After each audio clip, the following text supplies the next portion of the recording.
ગુજરાત કોંગ્રેસના ફાયરબ્રાન્ડ નેતા અને મહિલા ધારાસભ્ય વાવ વિધાનસભાના મહિલા ધારાસભ્ય ગેરીબેન ઠાકોરે ખેડૂતોનો મુદ્દો વિધાનસભામાં ઉઠાવ્યો. તેમણે વાત કરી હતી કે ખેડૂતો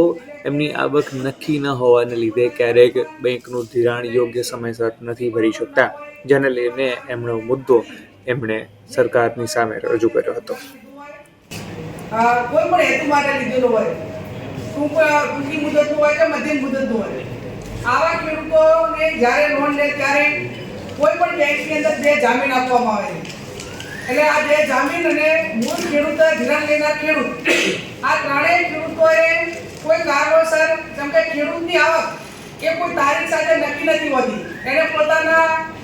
ખેત પેદાશોના ભાવ અને માર્કેટમાં જ્યારે હોય એને બિલ મળે ત્યારે જે તે બેંકનું કે જે કંઈ વ્યક્તિગત પ્રાઇવેટ હોય કે બેંકોનું જે કર્જ હોય ભરતા હોય, અને એવા સમયે કદાચ મહિનો બે મહિના કોઈ કારણોસર લેટ થઈ ગયું હોય અને 2 મહિના પછી આ તમામ ખેડૂતે પોતાનું દેવું કોઈ પણ બેંકનું હોય ભરપાઈ કરી દીધું હોય, એની એનઓસી લઈ લીધી હોય, એની જે મિલકત તારમાં આપેલી હોય એના ઉપરથી તમામ પ્રકારનો બોજો દૂર થઈ ગયો હોય, અને આવા ખેડૂતો પછી 15 દિવસ કે મહિના પછી બીજી કોઈ પણ બેંકમાં પાસે લોન લેવા જાય તો આ મૂળ ખેડૂતને પણ ધિરાણ આપવામાં આવતું નથી, અને જામીનને પણ ખેડૂતોને ધિરાણ આપવામાં આવતું નથી. તો આવું શા માટે? એક બાજુ ઘણા લોકોએ બેંકોની ઉઠાંતરી કરી, ઘણા લોકોએ કરોડો રૂપિયાનું ઉદ્યોગપતિઓ જે લોન લે છે અને એને માફી આપે છે સરકાર, ત્યારે આખો ખેડૂત કદાચ મહિનો કે 2 મહિના કોઈ કારણોસર લેટ થઈ ગયો હોય અને એના માટે કરીને એને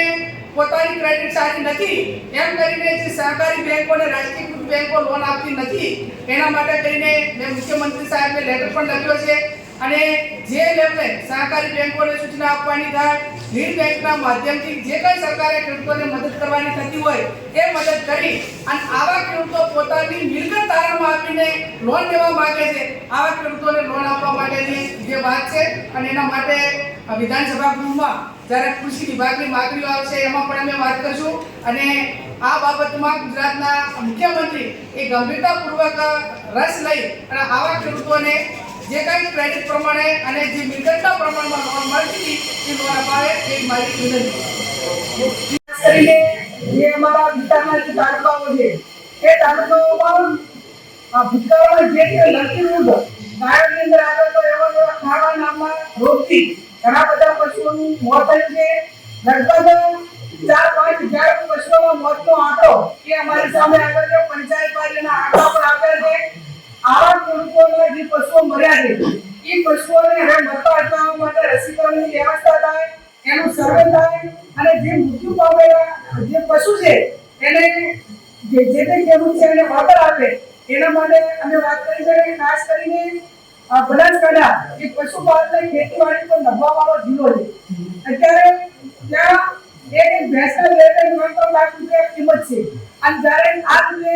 કોઈ કારણોસર આવા રોગના કારણે જ્યારે આટલા બધા પશુઓનું મૃત્યુ થયા હોય ત્યારે પશુપાલક જે નિયામક હોય એમનો વિભાગ હોય એમને પણ મેં લેટર લખ્યો છે. એટલે આ બાબતમાં સોમવારે 119ની નોટિસ આપી અને અધ્યક્ષશ્રી પાસે અમે વિનંતી પણ કરી છે કે આ બાબતમાં વિધાનસભા ગૃહમાં ચર્ચા થાય, એટલે વિધાનસભા ગૃહમાં ચર્ચા પણ કરીશું. પણ સાથે આવતા માધ્યમથી સરકારનું ધ્યાન દોરવા માંગીએ છીએ કે આ ખરવા નામનો જે પશુઓની અંદર રોગ છે એ રોગના નિયંત્રણ માટે વહેલામાં વહેલી ટીમો બનાવે અને જે લાગતા વળગતા અધિકારીઓ છે એમને સર્વે કરી અને અમે શક્ય હોય ઝડપીમાં ઝડપી નિયંત્રણ આવે એવા પ્રયાસો રાજ્ય સરકાર દ્વારા અને બનાસકાંઠા જિલ્લા દ્વારા થાય તેવી હું અપેક્ષા રાખું છું.